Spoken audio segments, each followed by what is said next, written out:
O Senhor esteja convosco. Ele está no meio de nós. Proclamação do Evangelho de Jesus Cristo, segundo Marcos. Glória a vós, Senhor.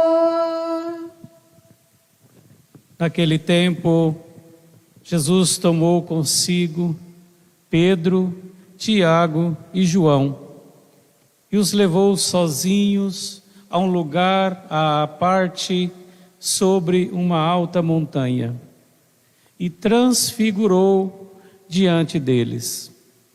Suas roupas ficaram brilhantes e tão brancas como nenhuma lavadeira sobre a terra poderia alvejar. Apareceram-lhe Elias e Moisés e estavam conversando com Jesus. Então Pedro tomou a palavra e disse a Jesus: Mestre, é bom ficarmos aqui. Vamos fazer 3 tendas, uma para ti, outra para Moisés e outra para Elias. Pedro não sabia o que dizer, pois estavam todos com muito medo. Então desceu uma nuvem e os encobriu com a sua sombra. E da nuvem saiu uma voz: Este é o meu filho amado, escutai o que ele diz. E de repente, olhando em volta, não viram mais ninguém, a não ser somente Jesus com eles. Ao descerem da montanha, Jesus ordenou que não contassem a ninguém o que tinham visto, até que o Filho do Homem tivesse ressuscitado dos mortos. Eles observaram essa ordem, mas comentavam entre si o que queria dizer ressuscitar dos mortos. Palavra da salvação. Glória a vós, Senhor.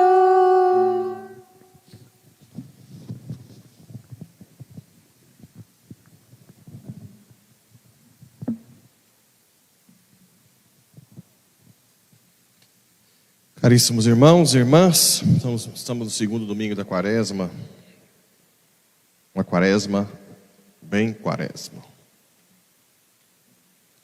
vivendo ainda essa agonia, essa pandemia maquiavélica, pensada por pessoas que tiraram Deus das vidas, colocaram um partido na frente, que não tem piedade de que os outros morram. Uma pandemia que realmente mostra que a nossa sociedade também se afastou de Deus, em que se fecha a igreja facilmente, em que se age arbitrariamente, cada vez mais submetidos a um poder autoritário. Talvez seja só o início, né?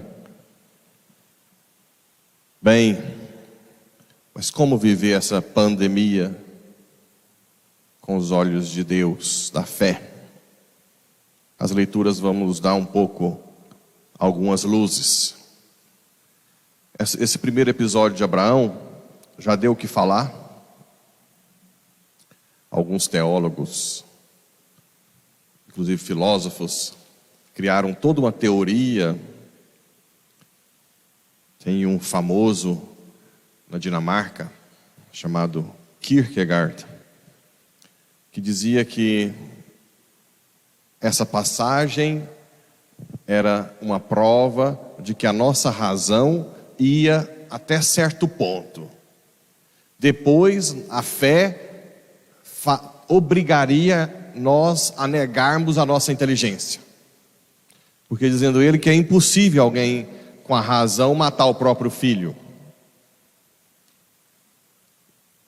Kierkegaard quis interpretar as Escrituras fora do magistério da igreja, até porque ele era protestante. Aí sai de tudo, né? Quando você vai interpretar as Escrituras com a sua cabecinha de ovo, só sai besteira. Aqueles que são santos não fazem isso. Primeiro, ouvem, escutam o que a igreja diz desse texto. Bem, então vamos lá. Se você estudar um pouco, vai entender aquilo que eu tenho falado o tempo inteiro, que o Antigo Testamento prepara o Novo. Ora, Abraão é a primeira aliança, é a aliança da fé. Ok.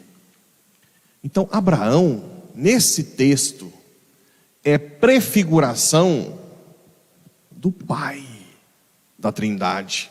É um dos poucos que prefiguram. Geralmente a gente prefigura Cristo, Maria. Aqui é o Pai. Olha que interessante.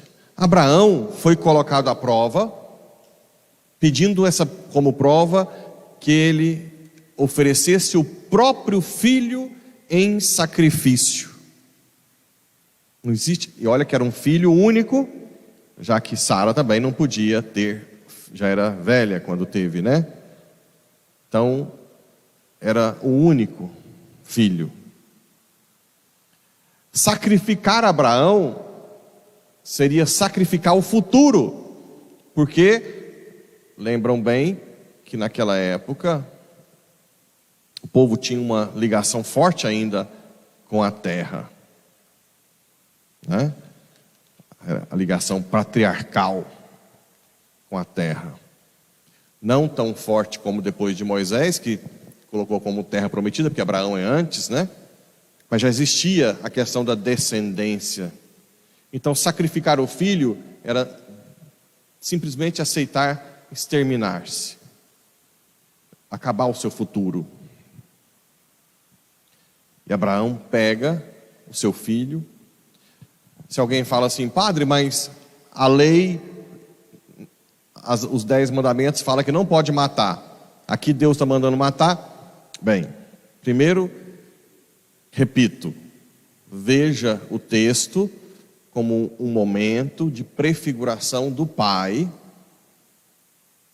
da Trindade, que entrega o seu Filho para nós. Segundo, se fosse para pensar em mandamentos, aqui ainda não tinha os mandamentos. Terceiro, quem é o Senhor da vida? É Deus, Ele pode. Nós é que não podemos, porque nós não somos os senhores da vida. Nós não podemos nem matar e nem suicidar, porque a vida é um dom. Deus pode. Mas Abraão leva Isaac, prepara lá para sacrificá-lo, e o anjo pede para parar. E disse, não, você já provou que ama a Deus. Olha lá o carneiro amarrado com o chifre. Bem, o que os padres da igreja dizem? Olha que bonito. Olha que interpretação. Se Kierkegaard tivesse estudado um pouco os padres da igreja, não pensaria o que ele pensou.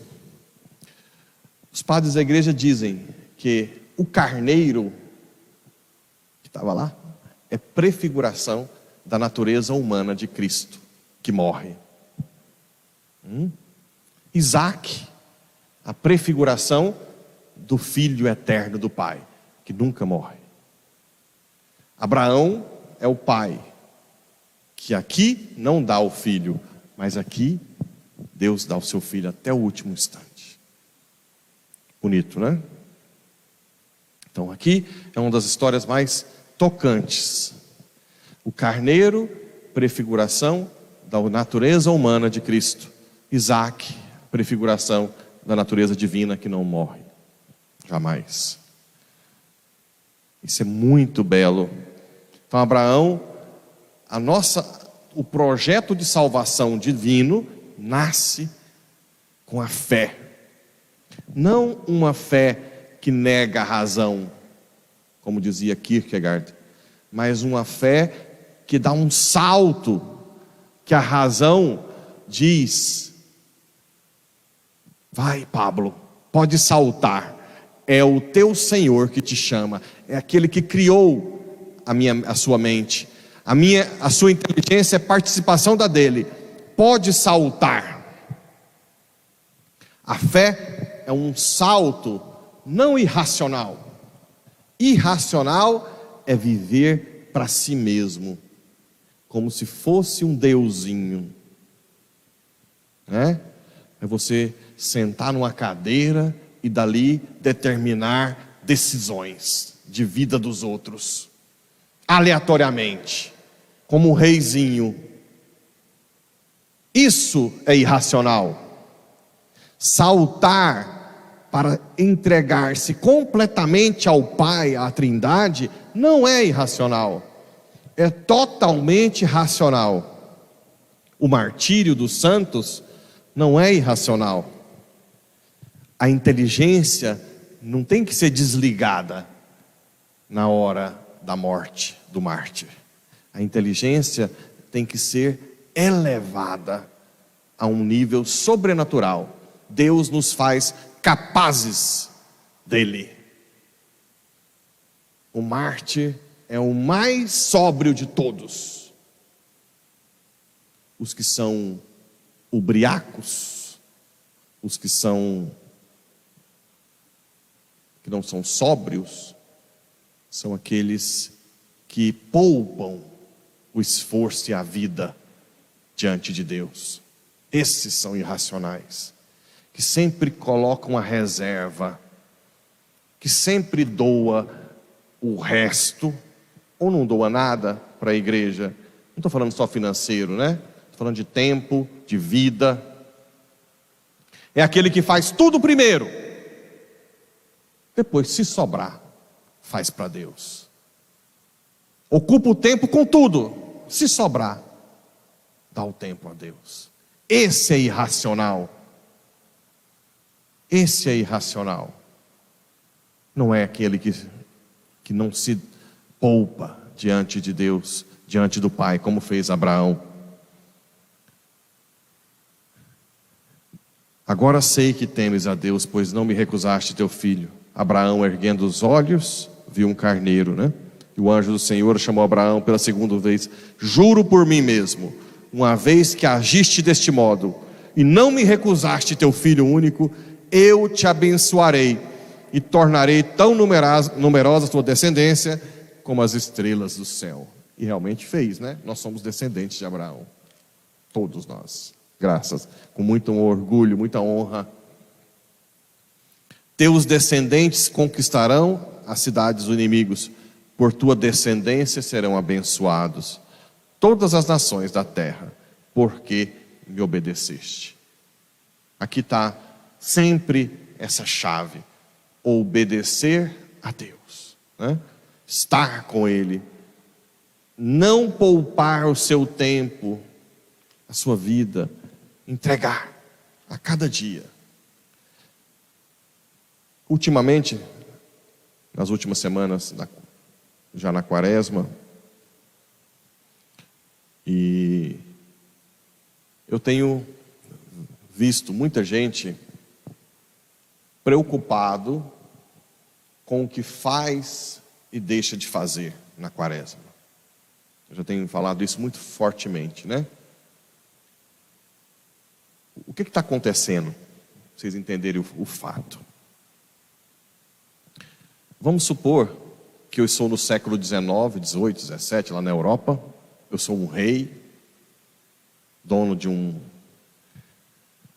e tenho uma filha de um outro reinado que foi colocada para casar comigo. Você lembra? Você sabe que era assim, né? Aí a filha, uma princesa do outro reino, chega na mãe dela e fala: o que eu tenho que fazer para ser uma boa esposa? Ela vai falar: olha, você tem que ser uma boa dona de casa, você tem que receber bem as pessoas, você tem que tratar, fazer isso, estar sempre disponível. Aí casa. E a minha esposa começa a fazer. Faz biscoito, lava o prato, atende as pessoas e papapá. E esquece de mim.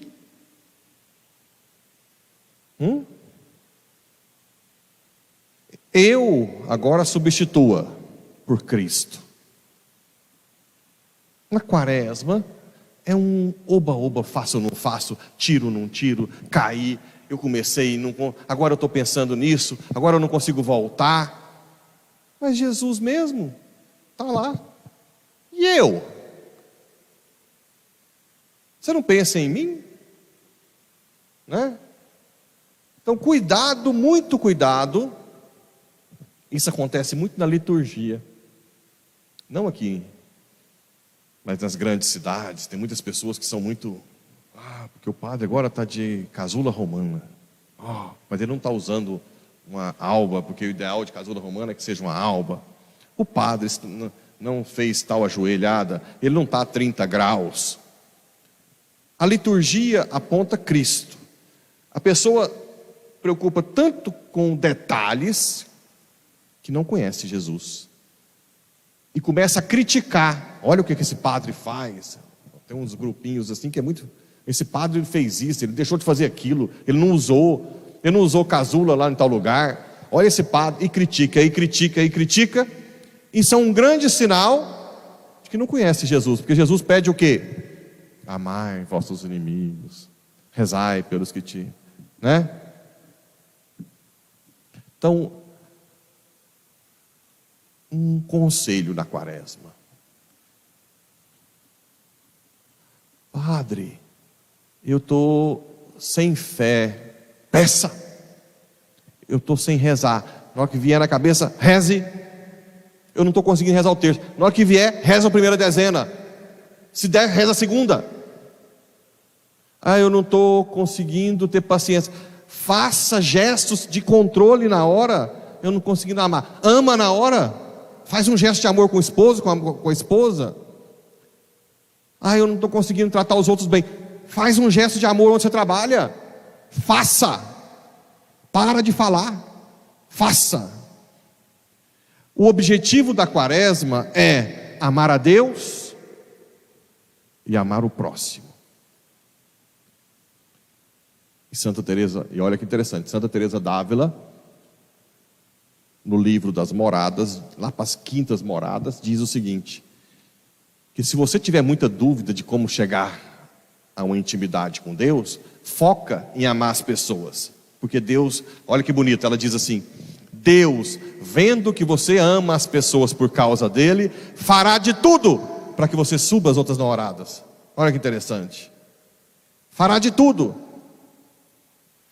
Porque senão você vai ficar preocupado com tira chocolate, tira carne, tira chocolate, aí xinga um, está nervoso, está de jejum, briga lá no trabalho, volta para casa de bico, não reza, porque está cansado, está com fome, aí depois cai e fica se condenando, passa a quaresma inteira e não amou mais nem Jesus, muito menos o próximo. Bom, né? Faça, né? Hoje eu tive na fazenda, quase não vou, meu pai reclama, né? Como não estava cancelado, e meu sobrinho com a minha mãe, vamos caminhar. E era um morro, e meu sobrinho olhava: padrinho, não estou cansado, vamos até o final. E eu olhava assim e dizia: vamos. Minha mãe: você não vai cansar? Não. Aí nós subimos, cansados e tal. Aí ele parou assim, olhou: agora pode voltar. Então muitas vezes você tem que caminhar com a pessoa, né? Com quem você ama. Às vezes não precisa falar muito, mas agir, andar, caminhar, agir para Deus e para o próximo. Aqui na segunda leitura diz: se Deus deu seu Filho por nós, quem será contra nós? Se Deus, que é o Senhor de tudo, já deu o seu Filho para nos salvar, quem vai me condenar se eu estiver com Ele? Quem vai me julgar? Retalhem-me o corpo, me queimem, mas viva Jesus no meu coração, não é isso? Diziam os mártires. Viva Jesus no meu coração. Quem pode? E para terminar, temos aí o evangelho da transfiguração. Jesus chama Pedro, Tiago e João, leva para um monte e transfigura a sua natureza humana, recebe uma glória da natureza divina. Deixa que os 3 apóstolos mais próximos vejam que ele realmente é Deus. Depois, um pouco depois, quem está do lado de Jesus no horto? Pedro, Tiago e João. Aqui é um ponto que talvez quem está com um pouco de caminho espiritual possa entender melhor. Quando você caminha na vida espiritual, nós vivemos momentos de transfiguração interior. Alguém já teve isso? Como se você estivesse em êxtase. Não estou falando necessariamente que tem que sentir êxtase. Você sente uma paz, uma certeza da presença de Deus em momentos inimagináveis. Ou você age diferente do que você é, né? Você tem uma reação que você não costuma ter. Naturalmente você fala, uau, quem fez isso? São as transfigurações. Mas depois, só que as transfigurações são interiores, ninguém vê. Só que depois vem o Calvário, as provações exteriores. Com isso para nós é difícil, porque a gente quer que a família converta. Mas a família não vê as transfigurações que você tem, e ela vê as provações que você passa. Então, aquilo parece que não atrai. E você tenta mostrar que existe a transfiguração, mas eles não entendem, né? Não sei se vocês me entendem, estou falando. Sim? Você passa pela transfiguração dentro, ninguém vê. Mas você passa pela provação fora, todo mundo vê. Isso é uma armadilha para os orgulhosos. Esse é o ponto. À medida que a pessoa que você fala se humilha, começa a se abrir com um pouco de humildade, essa transfiguração entra para o coração dela pouco a pouco, até que um dia ela tem uma iluminação e se converte. Mas nós não damos conta. A gente tenta. Não é igual ensinar matemática, português. Então Pedro, Tiago e João foram levados para o monte, viram a glória de Deus, e depois para o Horto das Oliveiras. E o que eles fizeram lá? Dormiram, né? Jesus em agonia. Por falar em agonia, foi ontem o velório do Cícero? Foi ontem o velório do Cícero ou sexta-feira? Ontem, infelizmente, faleceu um da comunidade Palmito, que a gente tinha muito amor. E a Dona Maria Aparecida, que nos ajuda muito, estava em agonia. Mas uma agonia semelhante ao Horto das Oliveiras. E teve um momento que eu olhei para ela e falei, Senhor, me dá um pouco dessa dor. Acho que foi o primeiro ver a Ezequiel que eu chorei na hora, né? Que eu comecei a sentir a agonia dela, além do carinho, e eu chorei no meio da Ezequiel. E depois eu não conseguia ir embora, porque ela tremia. Eu falava, meu Senhor, como tirar uma dor dessa? Olha, dizem que a maior dor do mundo é a da mãe que perde um filho. Mas ali eu não sei se tem como ser maior, não. De uma viúva que os dois moram na fazenda, se amam, é algo de fibrilar o coração. Eu cheguei a ficar, eu não consegui ficar até o final, não consegui, eu até tinha intenção, porque a agonia era como se eu participasse. Isso foi uma graça especial, né? Porque às vezes você vê, mas não participa. Mas era uma agonia terrível, terrível. E o que eu pedia para Jesus é: Senhor, lembra dela os momentos de transfiguração, para que ela se apegue nesse momento de transfiguração, né?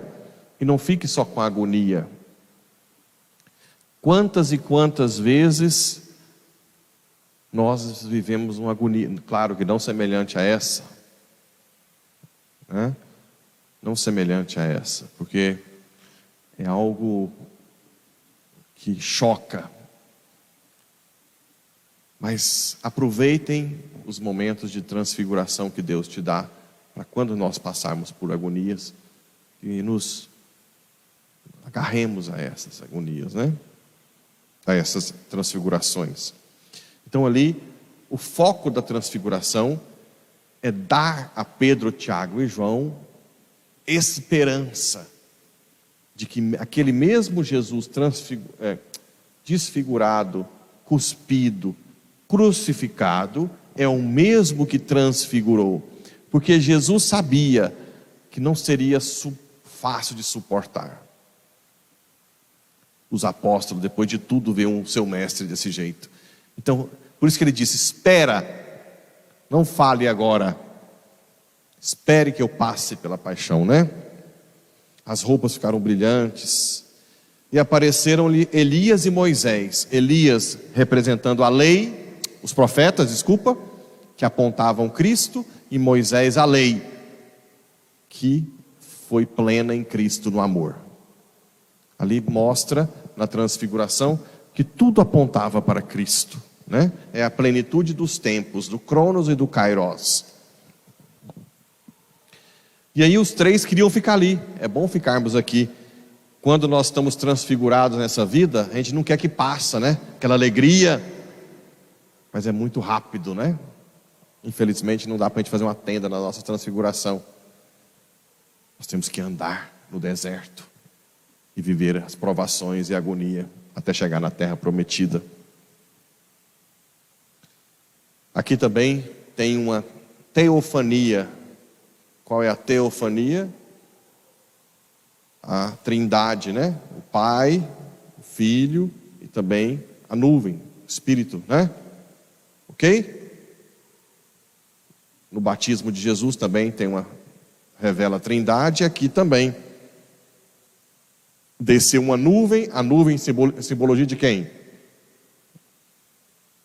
Espírito. O que aconteceu com Maria quando ela foi fecundada? A nuvem, não foi? Espírito, tanto a pomba, nuvem. A nuvem desceu e o encobriu com a sombra. E da nuvem saiu uma voz: este é meu filho amado, escutai o que ele diz. Depois olharam e não viram mais ninguém. Jesus ordenou que não contassem a ninguém o que tinham visto até que o Filho do Homem tivesse ressuscitado dos mortos.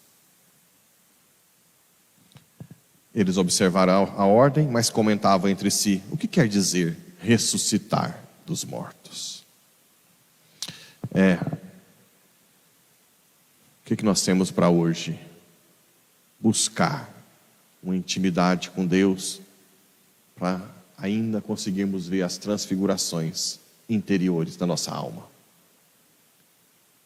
Porque quanto mais se aproxima da agonia, melhor a gente ter a esperança de que aquele que nós estamos seguindo é o Senhor do universo, né? Não sei, é muito comum para quem, dos novos convertidos, não sei se foi comigo, porque eu era muito cabeça dura mas quando eu fui converter, nos primeiros anos, é impressionante o que acontecia, como se eu visse: meu Deus, Deus controla tudo. Acontecia tudo. Eu perguntava uma coisa, alguém aparecia e respondia. É como se o mundo falasse comigo que ele queria que eu mudasse de vida. Depois isso vai sumindo um pouco, né? Talvez porque também por falta minha de buscar ir mais intimamente, ligar a Jesus. Vamos pedir hoje essa graça, essa fé de Abraão, esses olhos da fé de Pedro, Tiago e João, de tentar ver que nós não estamos seguindo um cara qualquer. Você que está me acompanhando e está passando por agonia, como aquela viúva de ontem, não sei se a família da Dona Maria Aparecida, realmente mexeu muito. Na verdade, isso mexeu comigo fortemente. Espero que essa transferência de agonia tenha dado um pouco de alívio para ela. Mas todos que estão na agonia, força. Você não escolheu alguém qualquer. Você escolheu a melhor coisa que pode existir, o Senhor do Universo. Tudo que está passando não é à toa. Deus está contigo. Deus não vai te abandonar. Deus nunca vai te deixar. Abraça essa cruz com amor. E eu tenho certeza que logo, logo você vai ver, não só ver a glória que os apóstolos viram, mas participar dessa glória. Porque Jesus não é um carinha qualquer, não é um ser evoluído, como dizem alguns. Jesus é o Senhor do Universo. E nós que estamos na cruz, temos que dar graças a Deus. Dizia Santo Agostinho: louve a Deus pelo bem, louve a Deus pelo mal, porque tudo está debaixo da providência dEle. Que Nossa Senhora, Mãe da Providência, nos ensine cada dia mais a caminhar sobre as águas do sofrimento e da morte, tendo a esperança firme nesse Jesus que se desfigurou, mas também se transfigurou nos nossos olhos.